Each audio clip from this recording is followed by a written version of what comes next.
que cela peut paraître encore normal à beaucoup d'entre nous. Mais le monde a changé et le Vatican n'a pas changé.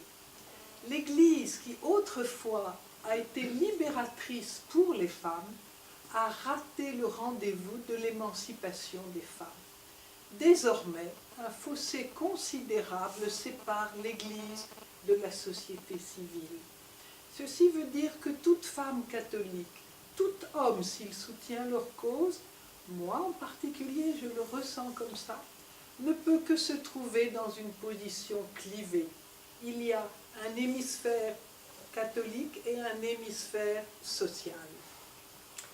Mi rendo conto, certo, che il Vaticano non dice nulla di diverso da ciò che dicevano le mie nonne e che ciò potrebbe anche sembrare ancora normale. Ma il mondo è cambiato e il Vaticano non è cambiato. La Chiesa, in altre occasioni liberatrice delle donne, è arrivata in ritardo all'appuntamento dell'emancipazione femminile. Ormai un fossato difficile da superare separa la Chiesa dalla società civile.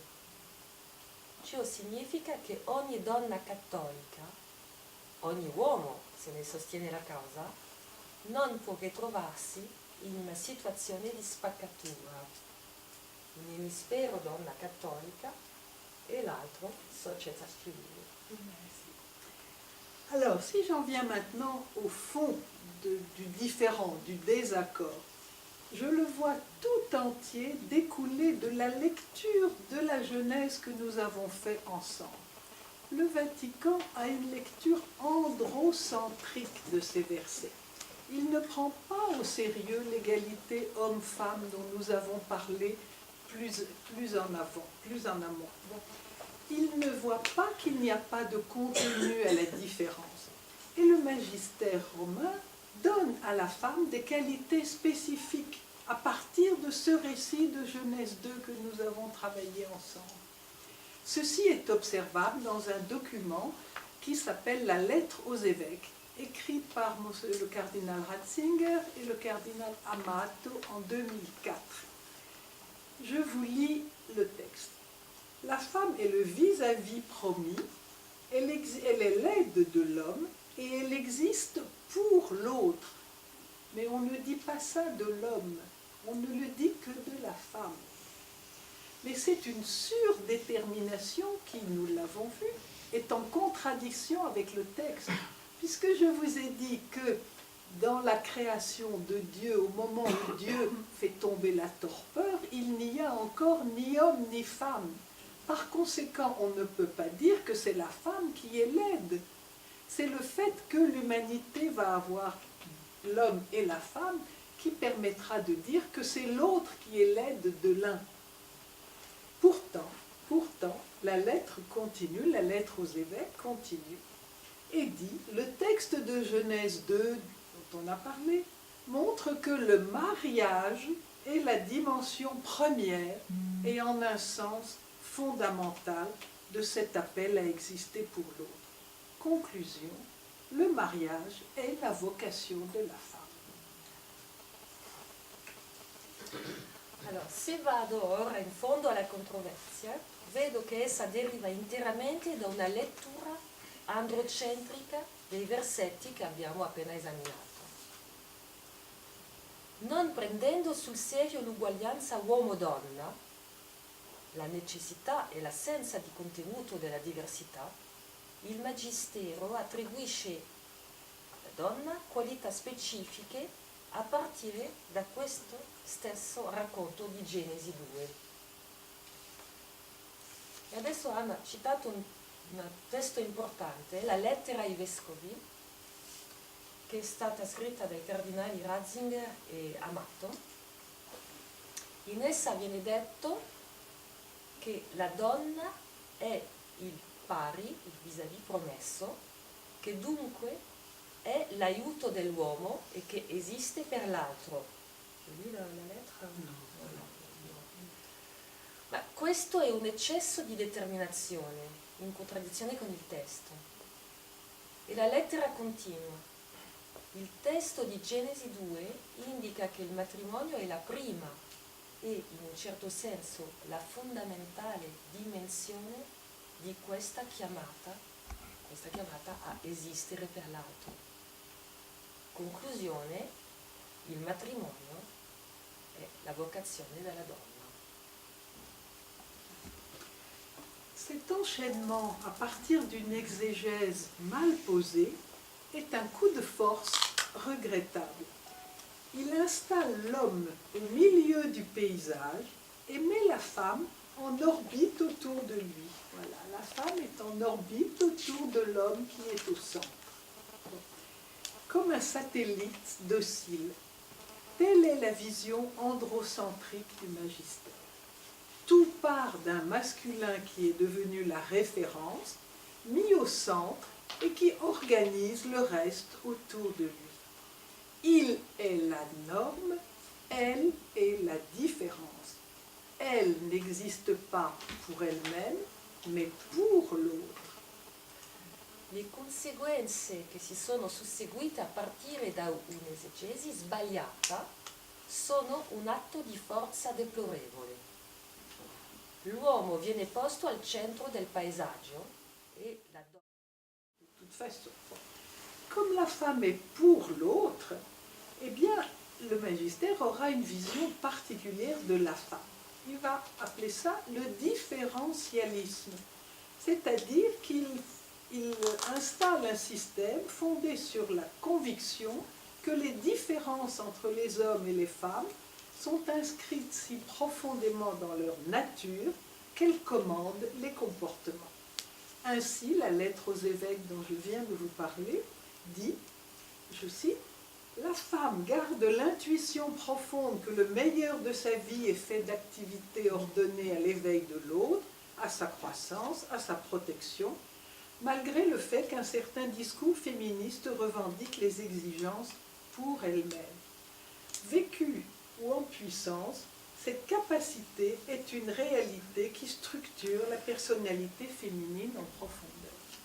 Cela développe en elle le sens et le respect des choses concrètes, qui s'opposent aux abstractions souvent mortifères pour l'existence des individus et de la société.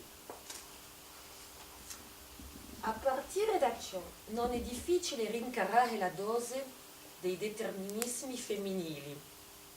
Al concetto di per l'altro, che si dice attribuito sin dall'origine dal creatore alla donna, nasce una visione particolare della donna. Si tratta del differenzialismo portato avanti dal Magistero, basato sulla convinzione che le differenze tra uomini e donne sono così profondamente iscritte nella loro natura da influire sui loro comportamenti.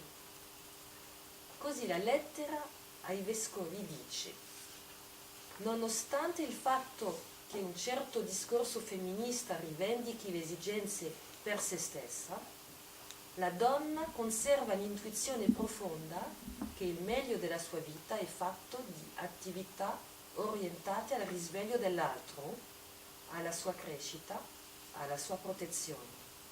Questa intuizione è collegata alla sua capacità fisica di dare la vita. Vissuta o potenziale, tale capacità è una realtà che struttura la personalità femminile in profondità. Sviluppa in lei il senso e il rispetto del concreto che si oppone ad astrazioni spesso letali per l'esistenza degli individui e della società. Un tel discours est clair. Les femmes sont différentes sur la base de l'interprétation fausse que nous avons débusquée ensemble. Je sais que la maternité est un honneur considérable dans la vie d'une femme. Je sais aussi qu'il est bon de se dévouer pour l'autre, il est bon d'exister pour l'autre. Mais les hommes aussi se dévouent pour les autres. Combien d'hommes font des choses pour les femmes, peut-être autant que ce que font les femmes pour les hommes. Nous sommes chacun l'aide de l'autre. Mais une femme doit pouvoir exister pour elle-même sans avoir recours à la maternité pour exister. Sinon, elle n'est plus qu'un être pur, c'est-à-dire un instrument. Un simile discorso ha il merito di essere chiaro. Le donne, lo si dice chiaramente, sono diverse in base alla falsa interpretazione che abbiamo smascherato. So che la maternità è un grande onore nella vita di una donna. È un grande onore anche agire per gli altri, dare agli altri. Ma non sono solo le donne a farlo, anche gli uomini possono esistere per l'altro. Una donna esiste anche per se stessa, senza dover ricorrere alla maternità per definirsi, per esistere. Altrimenti diventa soltanto qualcuno per, cioè uno strumento. Je voudrais conclure ce parcours à travers les Écritures en déplorant que les femmes catholiques, trop souvent, intériorisent leur soumission comme un état de fait, ou pire encore comme une volonté divine. Parfois, elles ne voient même pas le problème. Parfois, elles le font par conviction, parce qu'elles pensent que assumer un rôle effacé, rester en arrière, ne pas prendre la parole, ne demander aucune autonomie, serait le moyen de se rapprocher de l'humilité de Jésus et de gagner ainsi son paradis. Je regrette cette conception destructrice qui n'a rien à voir avec la véritable humilité. La vraie humilité, c'est de reconnaître avec lucidité les talents que l'on possède, mais de dire que tous viennent de Dieu et que tous doivent retourner à Dieu. Vorrei concludere questo percorso attraverso le scritture, deplorando il fatto che le donne cattoliche così spesso interiorizzano la propria sottomissione come un dato di fatto, o ancora come una volontà divina. A volte non vedono nemmeno il problema, a volte lo fanno per convinzione. Assumere ruoli di secondo piano, non prendere la parola, non chiedere autonomia, sarebbe un modo per avvicinarsi all'umiltà di Gesù e guadagnarsi così il proprio paradiso. Rimpiango questa concezione distruttiva di sé che non ha niente a che vedere con la vera umiltà, che consiste invece nel riconoscere in modo umile e consapevole i propri talenti, sapendo che essi provengono tutti da Dio e ritorneranno a Dio. Alors, que veulent les femmes aujourd'hui dans l'Église catholique? Savent-elles vraiment qu'elles sont aimées de Dieu sur la base d'une égalité plénière? Veulent-elles l'inscrire pour de bon, avec l'aide des hommes, dans la réalité de leur Église? Et que veulent les hommes? Vivre entre eux ou bien entendre le désir du Créateur qui leur a offert la différence comme un cadeau?